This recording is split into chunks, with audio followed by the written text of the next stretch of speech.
Hey guys, Pat the Wizard 345 here, and welcome back to the Crash Bandicoot 1 playthrough. So now we're doing Cortex Power, so the levels leading up to Pinstripe. Now, before I started recording this, I loaded up the save again, and it put me back at Koala Kong. And that brought to light one of the other things that's a little bit frustrating about the first Crash, is that even though we saved the game when we got the gem for heavy machinery, it doesn't actually save Crash progress, it just saves the fact that you got the gem for that level. So I had to go back and plough my way through Koala Kong and heavy machinery again, but I thought you guys wouldn't want to see all that again, so I did all of that off camera. So now we're back, we're flying through Cortex Power now. And, like, as I think I said in the previous session, was that the levels leading up to Pinstripe are they're difficult if, like, there's in the way that they can easily, fight to wage your lives pretty quickly if you're unlucky.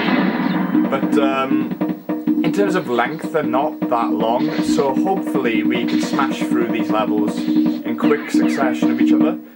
We certainly seem to be having quite a bit of luck so far. Let's grab that checkpoint. I think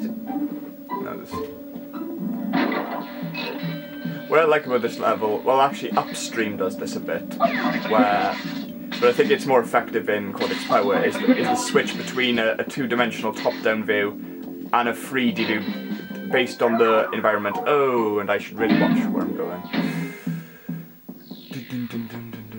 Luckily, I recorded this as I'm in the process of actually waking up today, so hopefully my gameplay should be a lot better than last session's. Boom, boom, boom. Yeah, and I got a decent amount of lives before recording, so that should help us get through the increasingly difficult stages of the game. You need a blue gem to go through there. The thing is, I don't actually remember which levels contained the colour gems. That's annoying. But yeah, as I said, ooh.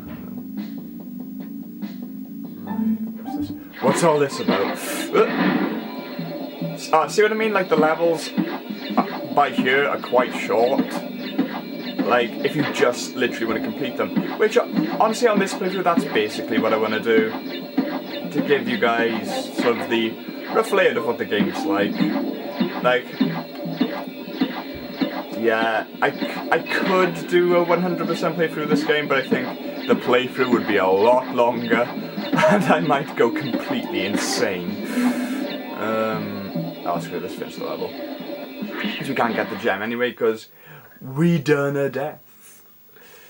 Right, I think the next one's Generator Room, if I'm not mistaken. Yes, Generator Room. Now, I mentioned this level in the previous session. This is the one with that weird room where it gives you the illusion that it's a static platform, where it's actually not. Hopefully I'll remember where it is. Oh, there he is. The man himself. Joel looking at. Just gently swinging back and forth. On what looks like, I know it's his little ship that he flies about on, but it looks like he's just chilling there in a hammock. Waiting for his untimely demise.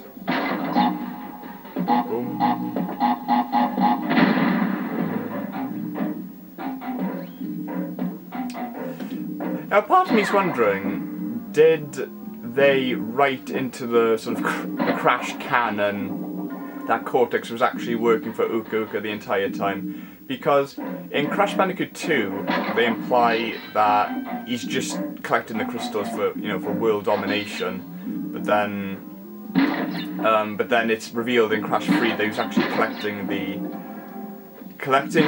crystals to actually save Uka Uka. Oh, here's that platform. Right.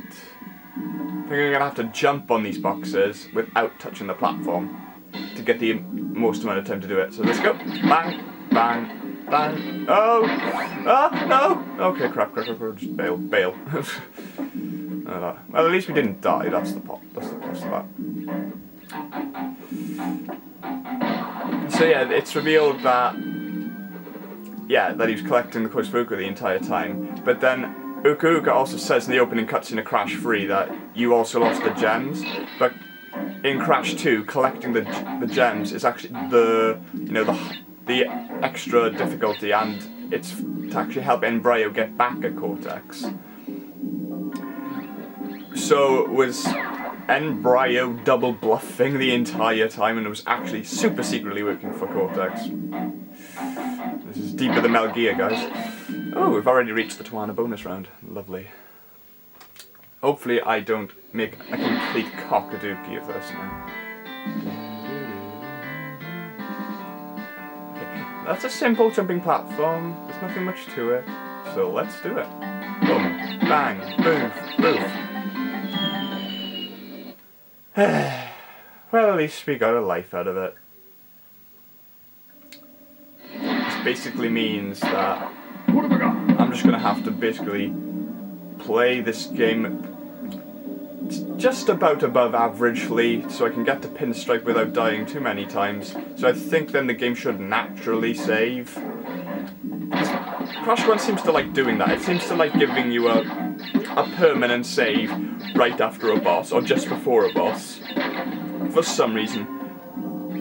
Like I had to play the game for like a solid 20 minutes before I started this recording, because getting through all the freaking heavy machinery again. But I'm so glad that they did the sort of the warp room load save screen from Crash 2 onwards, because oh my god.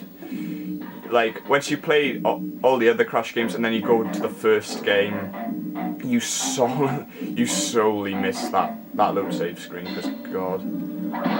Like, Crash Bandicoot 1, because it came out at the very early days of the PS1, it was like the dying years of the old sort of era, NES and Sega Genesis style saving, which I'm sort of glad that got away. Because like I know like some people say, well, some people from that generation probably said, oh, that takes away the challenge, but at the same time I'm like, nah, it makes it just a little bit more convenient, but not to the point where it's like, like the type of games where you can just, where the game just constantly has checkpoints, like the name most of the later Call of Duty campaigns where there's literally a checkpoint every 5 seconds, even on like veteran difficulty.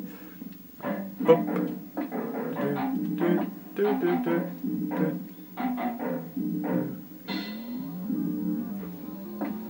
Oh, we've reached the end already. I swear I remember Generator Room being a lot longer than this. Apparently not. Ooh, and a lovely amount of lives. 20, lovely. Oh, did I not die? I got the gem as well. Bloody hell. Oh, it's a colour gem. Oh, it's the yellow gem? Oh, sorry. I'm trying to remember which levels you need the yellow gem for. Might come back to those at a later date.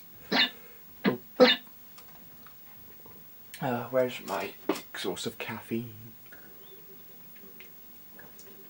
Usually on Generator Room I die constantly, but I think just talking to the camera has actually helped me concentrate on getting through the levels somehow. It's like my brain's sort of going on into autopilot. Right, here we go, Toxic Waste. I mentioned this level in the previous session. This is the one where it can either go really, really well or really, really horrible. Mostly because of this douchebag chucking the barrels. Now when he's just chucking the regular rolling ones, that's fine. But when he starts chucking the bouncing ones, those can just go politely and leave the universe.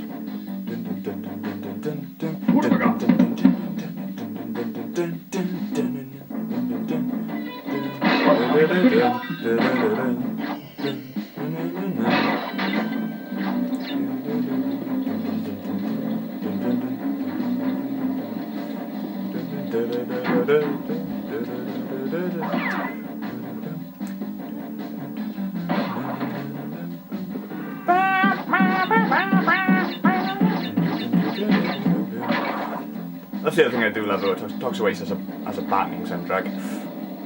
like, I always find that the Crash Bandicoot 1 soundtrack, it's a mixture of like really minimalistic ambient stuff, but every now and again the levels have some very kick-ass music.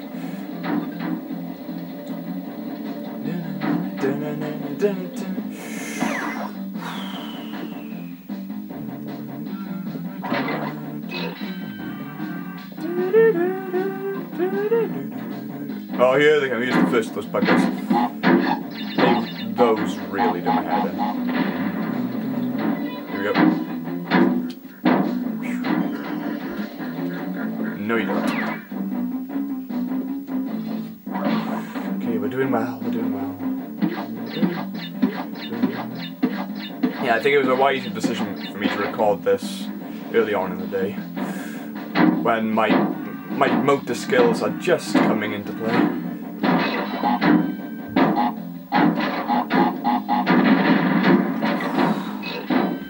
That was a lucky streak. Almost too lucky. Okay. What's this about? Bang. Boop. Boop, boop, boop, boop, boop, boop. Oh shit. Wait, we have to run. Oh, that was lucky. Oof. Luck is definitely on our side today. Yes, please. Save the game.